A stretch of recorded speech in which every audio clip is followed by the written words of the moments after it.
Hello, everybody, and welcome to the Dimes and Buckets podcast on the weekly Armchair Sports Talk Network. I'm Tim Stockton, joined by Greg again. How you doing, mate?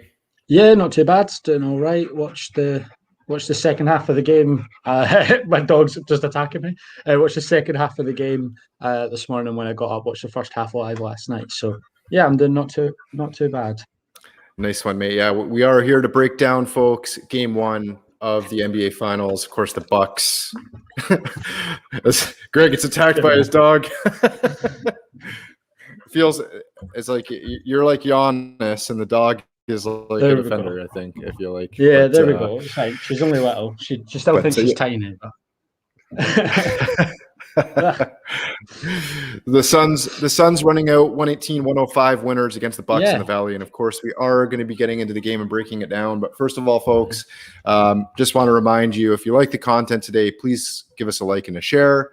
Of course, lots of good things coming up on the weekly Armchair Sports Talk Network, including a interview coming up within the next little while with Muay Thai champion Dylan Maher. So lots of good things. If you want to be notified when that interview comes up, as well as all the other great shows, make sure that you subscribe to the channel and hit the notification bell. Mm-hmm. All right. Well, let's get into it, Greg. You and I. So, like we said, the Suns take game one, and you and I were sort of going back and forth last night during the game. But let's go back right to the start where. I think me and Rachel were talking about this sort of touched on the finals at the weekend, and we both, I think, all of us had the Bucks sort of. I think someone had the Bucks in 4. One of us had the Bucks in 4. One of them 5. Had them in 5. Yeah. So I think everyone was last night was a bit of a surprise, especially when you consider, of course, the news of Giannis Antetokounmpo, who was fit for the game. Listed as questionable during the day, and then it was sort of left up to him as to whether or not he played. He sort of came through shoot around and was good to go. So he ended up playing. I think you and I, when we were chatting, like sort of in Messenger, we're wondering how effective he would be. And I'm not surprised that maybe a bit of his effectiveness kind of tailed off towards the end of that game. He was lots of energy at the start, but we'll get into lots of talking points from last night, which we'll get into. But overall, first of all, what did you think when you heard the news that Giannis was going to be available for the game? Did that change your perspective in terms of what you said at the weekend? Yeah, because I think with the way that Milwaukee sort of set up at the end against Atlanta, with PJ Tucker playing, that made them be able to rotate really well, like 1 through 5. Yeah. And I think when Giannis comes in, then they struggle a little bit more with that because the spacing is obviously completely different when Giannis is playing compared to PJ Tucker. Mm-hmm. But if the Bucks want to win this series, though, they need Giannis to play. And that's the fact that it was left up to him. The minute it was left up to him, I think there was no question that he was going to play. Yeah, of course. He was going to make sure he was fit to play. And he looked good, I thought. Yeah. I watched the first half live. I was surprised to see him. But he had a good dunk. He was driving well. He was playing really well downhill. Suns defended him well coming towards the end of the game, but he started it really well. He didn't look like he'd had a knee injury. You wouldn't have thought that he'd had that knee injury.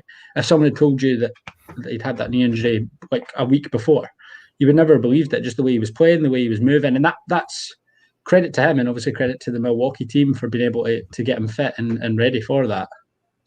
Absolutely. And thanks, Reese, for the comment. Rach, how you doing, Rach? Getting ready. I think there's a big football match on today, I think, isn't there? Yeah, Denmark against somebody. I don't know. So I think a lot of people in the UK are obviously getting ready for that, but we had to get on and talk about the game for sure. And fortunately, Rach couldn't be with us, but I'm sure she will be back soon on the pod.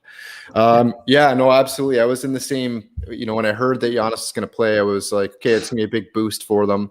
It probably changed the way that maybe defensively that maybe the Suns were going to set up, and where their focus was going to be. Obviously, changes your attention from, say, a Chris Middleton to a Giannis. And you're absolutely right. I thought early on, I thought early on that Giannis did a good job of like the pace of the game was just crazy. And I think that's reflected in the score. I think we lost Greg there for a minute. Hopefully we can get him back. But I thought, so I thought the pace of the game was absolutely crazy at the start. And I think that a lot of that was just due to the energy that both teams have. I think that Giannis, the boost that the Bucks got from Giannis, and Giannis obviously being injured and not being able to play the previous games. I thought that he really came out just like a house on fire. But then I thought towards the end of the game, particularly in the second half, that the Suns did a lot better job of just collapsing on him and getting into the paint. And really, when you get into his airspace, and you put him on the foul line, obviously we know how he is at the foul line. That he's back. The man is back. I am. Don't know what happened there. But yeah, I thought for sure that early on he looked great, but then just with the collapsing defense of the Suns later in the game, and we all know how you want to defend Giannis. You want to turn him into a jump shooter. Yeah. We obviously know that again struggles at the foul line again last night.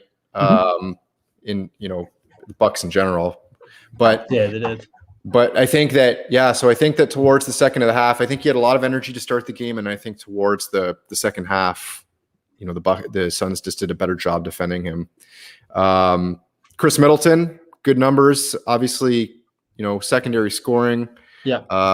And I thought so. He put up good numbers last night. Drew Holiday, seven points below his season average, so he only had the 10 points. Yeah. Brooks Lopez contributing with 17. Yeah. So offensively for the Bucks, like I don't think you're going to get better. Like Giannis, you're going to get more protection from Giannis in this series as he sort of gets back to himself. Yeah. I don't necessarily think that like the offense for the Bucks is the problem. No. You put up 105 on the road. If you can put up over 100 points in the playoffs, I mean, you're doing pretty well, because most teams are going to try to hold you to under 100. Yeah. I think the Suns average. I think the Suns are tops in the playoffs, and they average giving up 106. I think so. It's right around there. So and you would expect the Bucks offense to increase a bit, but like, what were your thoughts on the other, like Middleton, Holiday, and Lopez? I mean, those were the other really three key players for the Bucks. Yeah. I thought early doors, certainly in the first quarter, like Middleton looked like he could miss. Like he was shooting fadeaway jumpers over the top of everyone. Like he shot one over Ayton at one point, which I don't know how it went in, but it went in, and it just looked like he was going to be the hot hand. And then the Suns defended him really well. I obviously said, and to you at a point in the first half, that Brook Lopez was getting a lot of favourable matchups in terms of who he was guarding, just the way that the Bucks were able to get the ball to him. And so when they got the ball to him, it was often a mismatch. And I don't think he was taking enough advantage of that. He was trying to shoot rather than just drive to the basket. And I know he's a shooter. He's a really good shooter for being the sort of position that he plays, the size that he is, everything like that. But I feel like he could have driven to the basket a lot more and made the Suns defend him harder. Because the Suns were quite happy, and it looked like in the second half they were quite happy to sort of drop back, and then let them kick it out and shoot. And if it goes in, it goes in. Yeah. But I thought they were okay. I thought Holiday was disappointing again. I said last week I didn't think Holiday, when they brought him in, was going to be the one to be the difference between them winning the championship and not. I still don't think he's an elite creator. I don't think he's an elite ball handler or elite scorer. Something that I think the Bucks still need, and I think regardless of the result, whether they win this or not, if they whether they win the series or not, they're going to have to address to get another scorer into this team. But defensively, Suns did really well. Defensively, the Bucks really need to improve. Like you would think Coach Bud will be able to change it. He's shown that he has been able to change. Obviously, he changed in the last series as well against Atlanta. They came back, played really well in those last three games, even without Giannis. So he's shown that he can change before. And it's just down to them. Like the pressure's on the Suns. The Suns played really well, but I certainly wouldn't be counting any team with Giannis is capable of winning 4 games. And Yeah. I thought it was a really good game. Like, I didn't expect it to be as good as it was, but both teams seemed up for it. Both teams defended really hard. Yeah. Obviously, Giannis dropped off towards the end of the game, but he's never going to be someone that's able to give you 45 minutes a night with how intense he plays. Yeah. Like, because he gives everything on both ends of the court. So I thought it was a good game, and I'm looking forward to game 2 as well. Yeah, and to finish off on the Bucks, like you touched on, so Jrue Holiday, 10 points on 4 for 14 shooting. He shot 28% from the field. I mean, when you talk about offensive efficiency and you look at the numbers that compared to what Chris Middleton put up with, 12 for 26 on 46% shooting, for 29 points and seven rebounds. I mean, look at Drew's line. 10 points, 7 rebounds, 9 assists. You like the 9 assists, but the offensive efficiency obviously just needs to be better there for him because you're going to need that secondary scoring like we touched on for sure in the series. And for Giannis, 20 points, 17 rebounds on 6 for 11 shooting, 54.5%. So the offensive efficiency there is good, but obviously 7 for 12 from the free throw line, which needs to improve. Yeah. So, and the thing is, like with a player like Giannis, like especially in these games, you want the ball in his hands at the end of the games. Absolutely. But if you're not good at the foul line, then teams are just going to foul you. Like, they're going to know that putting you on the line, and they're going to take a split with putting you on the line. Like, they'll take that, right? Yeah, because they can bank you missing one at least. So that's got to improve for him. So that covers the Bucks. Not too many. Brooks Lopez again, 17 and 6 for him on 7 for 14 shooting. So like I said, like offensively, like really the only drop off he had was in Jrue Holiday. Yeah. I mean, Giannis, and maybe a bit of scoring from Giannis, but like he's probably going to get some of those Jrue Holiday touches because Giannis, he only played like 35 minutes last night, right? So clearly they're managing his minutes a little bit. So like some of those touches that Jrue Holiday gets, those 14 are going to fall to Giannis, so that's his scoring's going to improve. But exactly.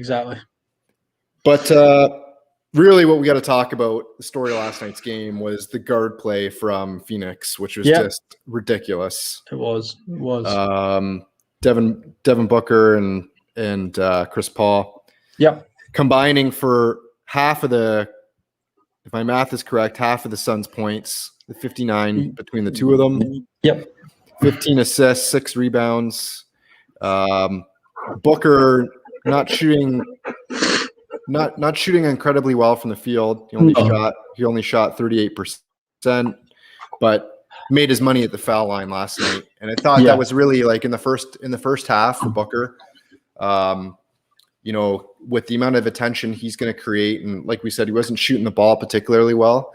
So a lot of players will fall into the trap of not trying to shoot your way into the game and manufacture your offense. And you'll see a lot of times players missing shots from distance or from range. And there's other, like when that's happening, you sort of like there's other ways you got to go about finding your points and scoring. And I thought Booker did a really good job of that, of trying to get to the foul line, getting to the rim, using his body well, shot fakes, things that he could do to get himself going at the foul line, which was amazing. Yeah, mature beyond his years last night, wasn't he? Showing that he didn't have to, wasn't trying to shoot himself out of the rut that he was in. Yeah, exactly. After he missed a couple, and he's just a very good second option. I don't think he's ever going to be a 1 on a championship team, but he's certainly good enough to be an elite 2. Absolutely tremendous. And then you look at Chris Paul's line. I mean, just rolling back the years. I think I saw a stat. They showed a stat last night. I think he's the first or the third player over 36 to have or 36 and over to have over 30 points in an NBA Finals. God. It was like Kareem Abdul-Jabbar and I think Larry. I want to say the Birdman. I thought was the other one. I can't remember, but it was definitely Kareem. But like, again, just terrific last night. And the Suns, like you could just see the Suns. All the Suns did literally was put the ball in their hands. Here you go, Booker. Here you go, Chris Paul. Run a 2-man game with DeAndre Ayton or whoever. Lots of action on their offense when they spread the floor, and just have those two attack the rim and just create your offense. Or pick and roll. I mean, we saw the one play where I think it was DeAndre Ayton came up to set a pick for Chris Paul. Yeah.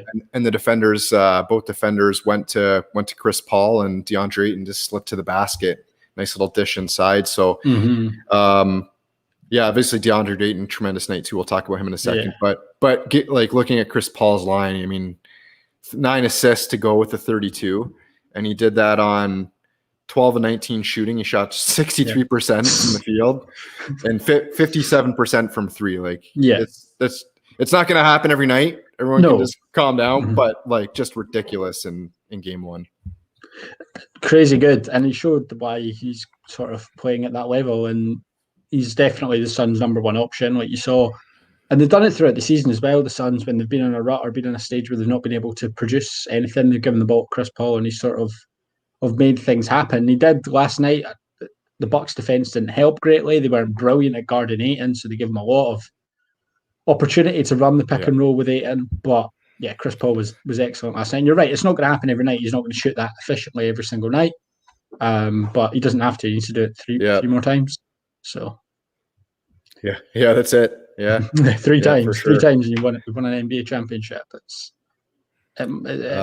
very close now for the Suns, but I wouldn't count the Bucks out quite yet. No, still a long way to go in this series. I know I see Rach, I see her comment there, and we'll get into it in a second. But looking at obviously DeAndre Ayton's last night as well, 22 points and 19 boards in 38 minutes. Another monster night for him in the playoffs. He's been terrific for the Suns. Yeah. It seemed like in the first half, like every time there was a rebound, he got it. Like he was just it did. He was just incredible. Yeah. Yeah. And it was just a monster night. Well. Like how, because Booker wasn't shooting that efficiently and Miles Bridges wasn't that efficient. But the fact that Ayton was grabbing every board, it was second chance points all the time. And I don't think the Bucks did a good enough job of stopping that. He found it so easy. And so many times he was up against Drew Holiday in the post, and we're like, well, that's a no-brainer. He's going to win that.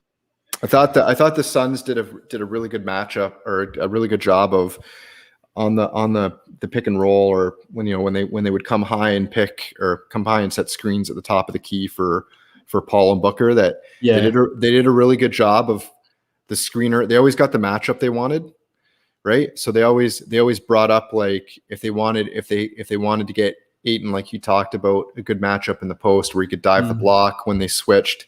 So I thought they did a really good job of recognizing that. That just comes down to the experience of Chris Paul, obviously too. But just recognizing where they could get a good matchup and doing a good job that way. So yeah, the Bucks are gonna, looking ahead to game 2. I think the Bucks are gonna have to do a way better job of, obviously not allowing that much space for Booker and Paul to get to the basket. They're going to have to find, you're going to have to give something up, whether it's you're going to give up looks to Miles Bridges or to Jay Crowder or whoever it is, because they just got eaten up last night in that painted area. They're going to have to find ways to get a body on DeAndre Ayton for sure. Might just be worth letting one of the role players sort of shoot it well and leave him open than leaving one of the big 3 open. Obviously, the Bucks are going to struggle without. I don't know how long DiVincenzo's out for. What's that? DiVincenzo. Oh, yeah. Not going to be playing. So, yeah. I mean, a lot of you've got players like Jeff Teague who really shouldn't be getting, at this stage in his career, shouldn't be getting 10 minutes per game in a championship in the NBA Finals, but they've kind of been forced to, like, because of the injury. So it'll be interesting to see what adjustments they make. I think they will make adjustments. I think they have to. But yeah, that'll be interesting to see. The Bucks, of course, like, they got some good secondary scoring as well. So obviously the Suns. Paul with a 32. Miles Bridges, you touched on the offensive efficiency, only shooting 38%, but still, putting in 14 points. And then you still had two players with 10 or more, the 2 Cams, Cam Johnson and Cameron Payne. So you're looking at 22 points. Well, 20 points between them two. Obviously some good secondary scoring there, whereas with Milwaukee, so the Suns had 4 players in double figures. Milwaukee had 4, but they didn't have another player over 10. So So obviously that helped the Suns. But yeah, it'll be interesting to see what changes Coach Bud makes for game 2. Yeah, certainly you got to do something to slow down Booker and Paul for sure. Yeah. You touched on it, maybe turning one of the other players, looking to them to say, I mean, we kind of touched on it last game. Like, one of the things I think you look to do is look, if you can, to make Booker and Paul shoot a low percentage. I mean, you're happy if you can make Booker shoot 38% in the next game. You would take that, because if it's going to take him 21 field goals to get his 27 points next game, you can live with that. I think the problem really for them was Chris Paul shooting that 63%. You got to try to find a way to drop him under 40%, like you did. And Ayton, every time Booker was missing, it looked like every time Booker was missing, Ayton was picking up the rebound. So definitely they need to work on. Like I say, like without Giannis, they seem to be able to rotate really well 1 through 5, which they can't really do with Giannis. But obviously it's a completely different series because the Hawks don't have a player like DeAndre Ayton. Yeah. Someone completely different size wise, but they need to work out how to stop him and just put some size on him and really challenge him. The Bucks. So the Bucks had 47 rebounds. The Suns had 43, but I don't really think that tells the true story, because I think it was really in the second half. Maybe the Bucks did a better job of their rebounding, but I thought in the first half, like DeAndre Ayton was everywhere. So he was. But so heading into the next game, game 2 coming up Thursday night. So it'll be tomorrow at 9 p.m. 9 p.m. Eastern time for me. That'll be 2 a.m. for you over there. Yeah. We'll get to some of the comments. Rach wants to know, what are your predictions for next game? Well, conveniently, we're getting into game 2 right now, Rach. Yeah. And Reese says his prediction for that game: 121, 108. So he thinks Suns will hold them out again to round about their average, which is So it is like the Suns. I mean, the Bucks averaged giving up like 105 a game, and the Suns are averaging 106 in the playoffs. So it'll be interesting to see if we get another high score. Like, do you think we're getting another high scoring game, or do you think that things will ramp up a bit more defensively? Because at times yesterday it was just a track meet. They were up and down. After the first quarter, it was just sort of like no team defense, just both teams just up and down. I think they'll tighten up, but I think with the quality on both sides, especially the guard play of the Suns, like it will be high scoring. But I think what we will see is a lot more hustle, especially on the defensive side from Milwaukee. Anyway, I wouldn't count out Giannis coming out and dropping a 50-point game, because he's in a big. We've seen he can do it in the big moments and stuff like that. Yeah, and if he showed in that first quarter, you got that mismatch early on with Jay Crowder, and he just absolutely destroyed him. Like, cut inside the basket, dunk, really nice and easy, and you're just like, well, if you give him that much room, he will punish you, and he'll punish you all night. And okay, he might not be great from the 3-throw line, but if he's getting and ones every single time, it's not going to matter. So I think we will see a lot more hustle from the Milwaukee side. I think the pressure's on Phoenix. Phoenix know that. They need to maintain it, be consistent. Pressure will be on Chris Paul to run that offense again. If he has an off night, then who knows? But I'd like to see the Bucks win this game, just to basically drag out the series a little bit longer and make it a lot more interesting, going back to Milwaukee for the next 2. All right, so you're taking the Bucks. You think the Bucks? I'll go the Bucks. I'll go the Bucks, and I'll go Giannis is going to drop a 40-point game. That's my that's a bullet call. It is. Yeah, I think I'm going to go with the Bucks as well to even the series. I think that you've got 2 really good defensive teams here. I think that Phoenix will be happy with the job that they did defensively. I mean, obviously you want to try to keep teams under 100. That's your barometer in the playoffs for sure. But 105. I just can't see the Suns. I don't know how much better you can defend than that. You can try to hold Giannis maybe to get drop that shooting percentage a little bit more, but in Middleton, but I thought they did a fairly decent job. I thought Booker was amazing defensively. He was all over the place, really chasing people down, did a really good job. So I think for Milwaukee, I think the defensive intensity will pick up in game 2, and I think they'll find ways to try to slow down Chris Paul, whether it's bring another defender at him or whatever it is. Yeah. So I'm going to go with the Bucks as well. I think the Bucks will even up the series, and we'll go back to Milwaukee 1-1. Yeah, on Sunday, isn't it? Milwaukee. Yeah, on Sunday. So that'll set things up nicely for game 3. And I do agree with you. I think that Giannis will come out with a big game. Yeah. I think he'll, obviously we saw, I forget how many games he's missed. I think he's missed what? 6 or 7? 5 games? 5. I think it's 5, yeah. I think it was at 2-1 in the or 1-1, sorry. You got injured in the game that tied it. Yeah. Yeah, you got injured in the game that tied it in the Hawks series, and they won that 4-2.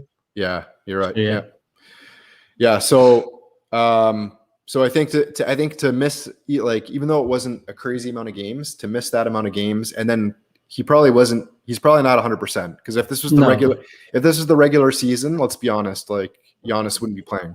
He'd be, they'd be resting him. So I don't think he was 100% fit. I think that his energy, like he'll come out with a bit more intensity in the second half in the next game.